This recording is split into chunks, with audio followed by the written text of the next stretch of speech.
Amis internautes, amis de Facebook, bonsoir, c'est Stony Love. Voilà, je fais cette vidéo, c'est suite à la déclaration lors du compte rendu du Conseil des ministres dernier du ministre Koné Bruno qui est porte-parole du gouvernement. Il a dit ceci. Aujourd'hui en Côte d'Ivoire, nous avons pris le parti de laisser la liberté. Mais compte tenu de tout ce qui a été fait et pour protéger nos populations, vous risquez de nous obliger à prendre des mesures pour restreindre les usages des réseaux sociaux. Et nous avons la capacité de le faire. Aujourd'hui, si nous le voulons, nous pouvons interdire l'accès à Facebook. Alors cette déclaration, que je n'aime pas du tout, a suscité quand même des réactions. Mais comme il y avait d'autres buzz, du coup on n'a pas parlé, donc j'ai décidé moi de faire ce direct pour qu'on puisse un peu comprendre pourquoi est-ce que le ministre veut restreindre déjà les usages aux réseaux sociaux. Déjà le ministre il est porte-parole du gouvernement, il est dans son rôle. Un porte-parole du gouvernement, il défend, il explique et fait la promotion de l'action conduite par le gouvernement. Du coup, quand on lui pose une question sur les réseaux sociaux, les rumeurs qui sont lancées, il est dans son rôle de faire ce qu'il a à faire, de défendre son gouvernement. Mais, monsieur le ministre, je suis vraiment désolé. Quand vous dites restreindre l'accès aux réseaux sociaux, j'ai envie de vous dire, on restreint quelque chose lorsque c'est accessible. Mais quand ce n'est pas accessible, on ne peut pas parler de restreindre encore. Soit vous allez dire, je ne sais pas moi, supprimer, parce qu'il faut savoir qu'en Côte d'Ivoire, Internet, c'est encore un luxe par rapport à d'autres pays. Et quand on veut être émergent, il faut déjà commencer par là. Selon une étude que j'ai pu voir sur un site, le Journal du Net, la Côte d'Ivoire est 24e sur 54 pays en Afrique en matière d'accès à Internet. Et on est 126e sur 195 pays au monde. C'est-à-dire que les internautes en Côte d'Ivoire représentent 2,20% de la population, soit plus de 443 000 personnes sur 26 millions d'Ivoiriens. Ceci dit, il y a encore beaucoup de choses à faire pour améliorer l'accès à Internet. Aujourd'hui, quand les gens se connectent sur Internet, c'est que Orange a fait bonus, ils peuvent lire vidéos, nous-mêmes, on est sur le chroniqueur, on le ressent. Quand on fait des vidéos au milieu du mois, vraiment, c'est pas beaucoup lu. Parce que les gens économisent leur passe. Mais quand c'est à la fin qu'ils ont les petits bonus, ils peuvent lire. Du coup, c'est encore difficile. Donc, avant de parler de restreindre, il faut déjà favoriser l'accès. Quand on a des compagnies comme Orange, Move, MTN et bien d'autres, et que Internet est toujours cher en Côte d'Ivoire, travaillez déjà à ce que l'Internet soit accessible à tout le monde. Et en ce moment-là, on pourra parler de restreindre. Restreindre aura son sens. Maintenant, le ministre évoque le fait que sur les réseaux sociaux, les gens divulguent des rumeurs.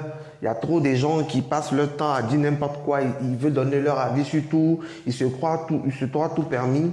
J'ai envie de dire au ministre, grâce à Facebook, il y a eu moins de marches pendant votre règne, pendant votre mandat. Je m'explique. Lorsqu'il y a eu les histoires de CIE, SODECI ici, où vous avez augmenté les factures des Ivoiriens, c'est parce que justement les gens se sont mobilisés, se sont révoltés sur les réseaux sociaux, qu'on n'a pas assisté à des gens qui sont allés dans la rue pour marcher, pour casser, pour brûler, pour faire des choses. C'est parce que ça s'est passé sur les réseaux sociaux. Et comme vous avez pris conscience de l'ampleur de la situation, que vous avez réagi en amont. Ce qui veut dire que les réseaux sociaux, quand même, ça vous a sauvé la mise. Lorsqu'il y a des choses qui se passent, qu'on dénonce sur les réseaux sociaux et que vous arrivez à apporter une solution, c'est parce qu'on dénonce que vous arrivez à le faire dans le calme. Donc du coup, les gens n'ont plus besoin de se mettre dans la rue, de marcher, de casser, de faire n'importe quoi. Les gens peuvent s'indigner sur des réseaux sociaux, peuvent parler. Donc que le ministre ne dise pas que chacun veut donner son avis, chacun dit n'importe quoi, laissez chacun donner son avis. Je me rappelle que le ministre avait dit ici que ceux qui se plaignent de l'augmentation des prix de l'électricité, c'était que 200 personnes.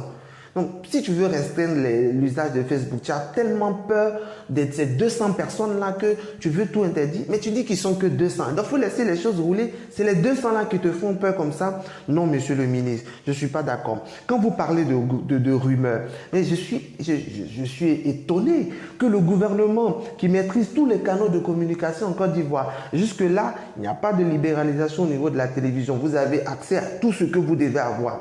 Comment vous ne pouvez pas communiquer pour faire taire ces rumeurs? Comment est-ce que des rumeurs peuvent prendre le pas sur la voie du gouvernement?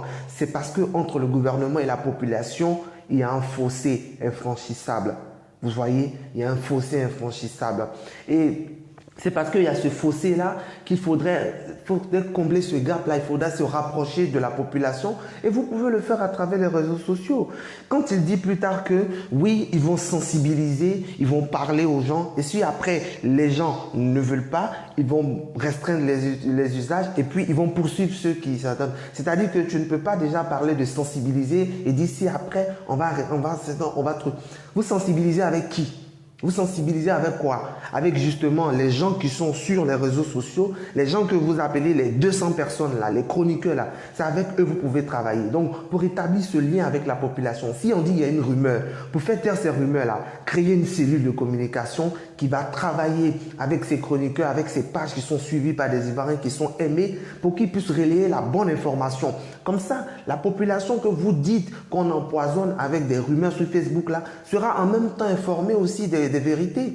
Donc, ceci dit, quand on est porte-parole du gouvernement et qu'on porte la parole du gouvernement et qu'on vient sur un sujet aussi délicat et qu'on se laisse aller dans les commentaires parce que le ministre l'a une fois incité sur les réseaux sociaux et quand il dit quoi? Il est quand on va sur Facebook, on est très déçu par le niveau de certaines réactions. Chacun pense savoir tout, chacun donne son avis. Surtout à la première phrase, on insulte. C'est parce que le ministre lui-même, il a eu partie avec des gens sur Facebook ici. Il a eu des problèmes, du coup, il a un peu une rancune personnelle. En tant que porte-parole du gouvernement, quand un sujet n'a pas encore été évoqué en Conseil des ministres et que les journalistes posent une question, il faut dire on n'a pas encore évoqué ces points. Si ça se présente à nous, on va truc. C'est-à-dire pour fuir la question. Mais quand tu veux donner forcément un avis sur quelque chose, c'est vraiment compliqué.